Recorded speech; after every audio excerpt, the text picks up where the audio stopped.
between what the world considers of value and what God considers of value. This very imposing mausoleum of CW Post. Go to mommy. Well, this is what I was worried about. You guys need to go to mommy. Or stand real quiet over there, okay? All right. So this mausoleum cost $100,000. This is at his time. Dang. It has Victoria granite, 630 tons.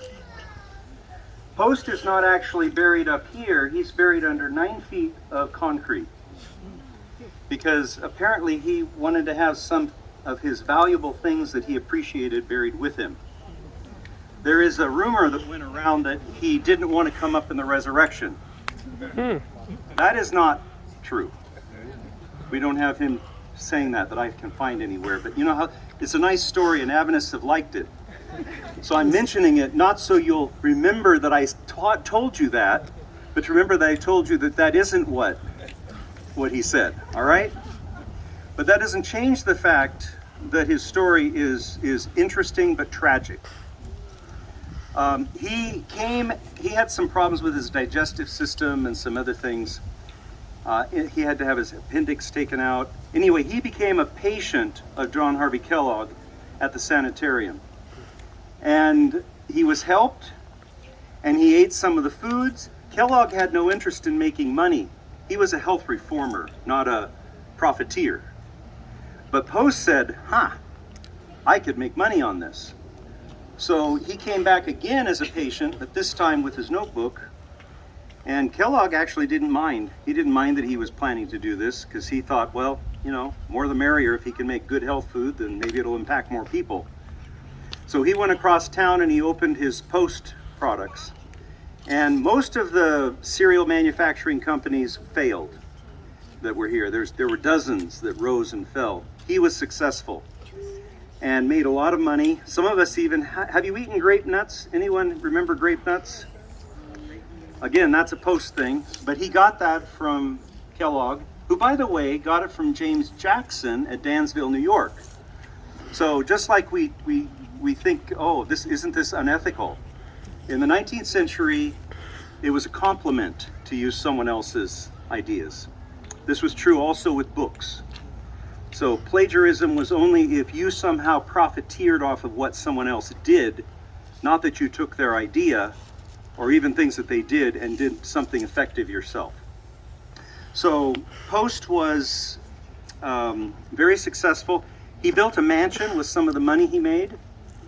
It wasn't that big of a mansion, but it was very opulent. But he thought of every way to make money. And so he said, you know, he had a lot of people wanting to look at his home. So he moved to another place and he turned it into a business. And people would come look at his opulent home and they'd pay money to go in and see it. So he turned his own home into a money-making operation. So he was very capable with creative ideas and so forth. Unfortunately, Post, although he had happy times in his life, he suffered from chronic depression. And he was not a person of faith. He didn't have God to turn to. And finally, he killed himself. He committed suicide. And I like to mention that because we think, oh, well, you know, how incredible what Post did. But, you know, really his life was a tragic loss. He had what the world had to offer, and what the world had to offer was inadequate. And, you know, you and I, we are called to be God's workers. Isn't that right? Amen. It's not a path of wealth, but it is a path that is of true value. And I would rather follow God and His will than to have all the riches of the world. And I say that near the end of my career. I'm not quite ready to retire, but I'm in the last, you know, decade of my work. I wouldn't trade it for the Post wealth. So don't seek that in ministry, right? Amen. The irony is, you have this right here. Now, Ellen White and James White have a simple grave over there, not too far. We'll go to it.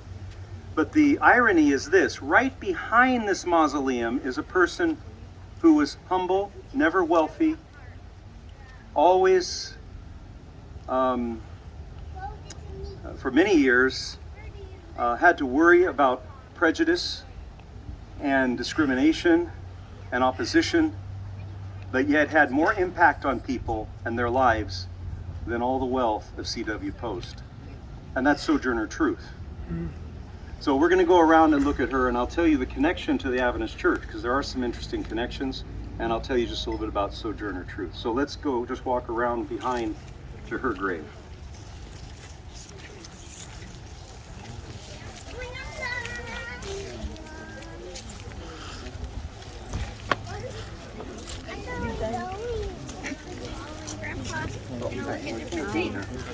Remember, you have to be quiet, okay?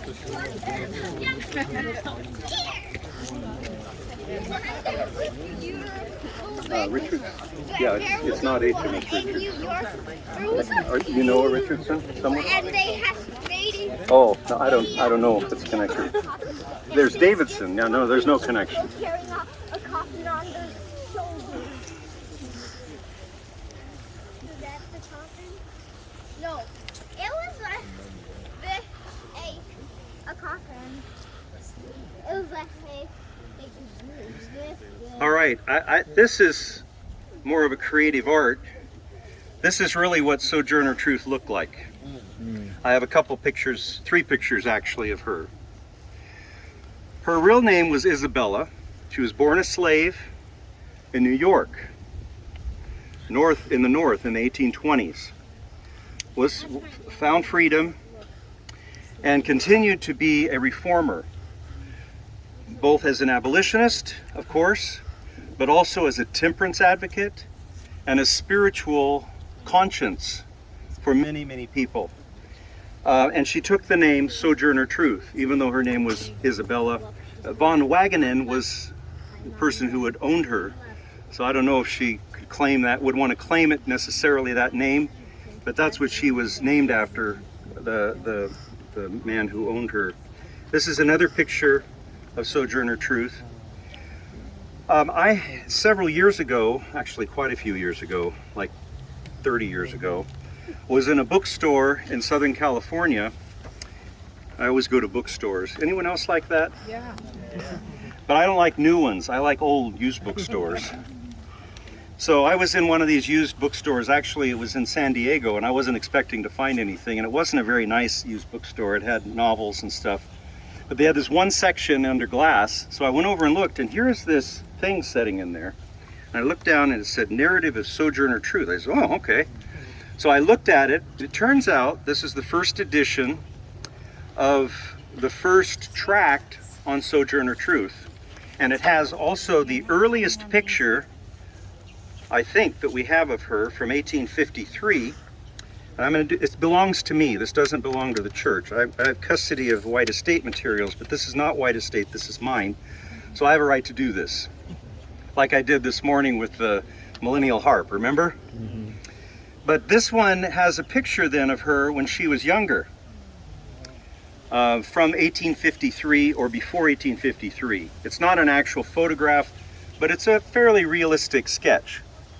And when I read through this, I found it very intriguing that she described in her here is her going to several Millerite camp meetings and actually hearing William Miller himself speak in upstate New York when Miller was in New York.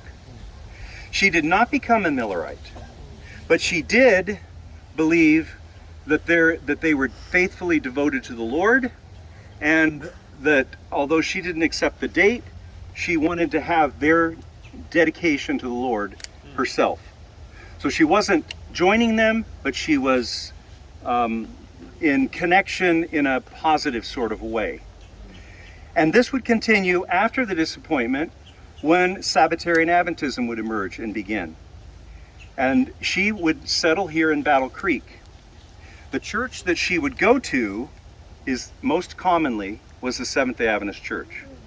People have said, oh, she was a Seventh-day Adventist. I wish I could say she was, but I don't think she was. As I told you, the records burned, right? So we couldn't verify from the records whether she was ever actually a member, because they're gone. But when I've read her materials, it seems that she tried to be, for many people, many things. And so it would have been against her principles to actually join the Seventh-day Adventist Church, because she was trying to touch base with every other type of group as well. But I think looking carefully at her life, we could say, if there was a church she most closely identified with, it was the Seventh-day Adventist Church. And that's something I think for us to be proud of. Dr. John Harvey Kellogg was her doctor, cared for her. She was many times, when there were temperance activities in Battle Creek or in other places, she would come and join the Seventh-day Adventists. She would join others in temperance advocacy, because she was also supportive of temperance. Sojourner Truth is the type of person who, you have certain world leaders. We've just lost Queen Elizabeth in the world today. And many people think, what an amazing person for all of her life. And it is amazing. Sojourner Truth was like that in a different way. She was frank. She cut through we used to use a term when I was a boy, the adults did, malarkey. Have you ever heard of malarkey? She used to cut through the malarkey. People talk, they have all this stuff. And there are certain people who they just go right to the core of the thing. And one of those is put on her tombstone. We don't know exactly how old she was because her date of birth is unclear, but they estimate 105 years. But she was known to ask the question when people would come up with some problem or some issue.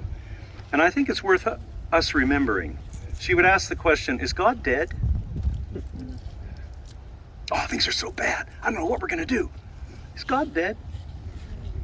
Is God dead? No, God's not dead.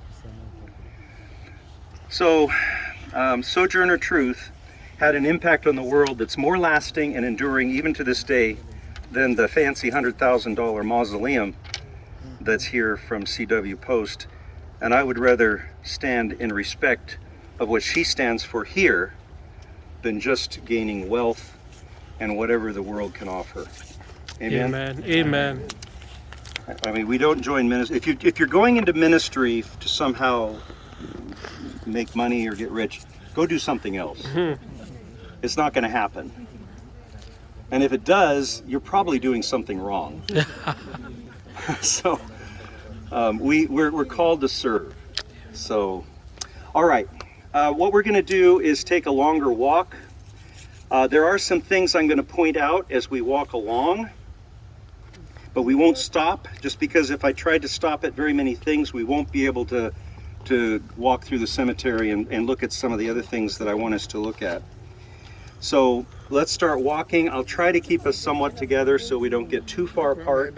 I'll leave the speaker on so that I can say a few things, because I'll point out some graves as we walk along, but I'll talk as I walk about it as long as it takes to walk by until we get to Uriah Smith's grave, okay?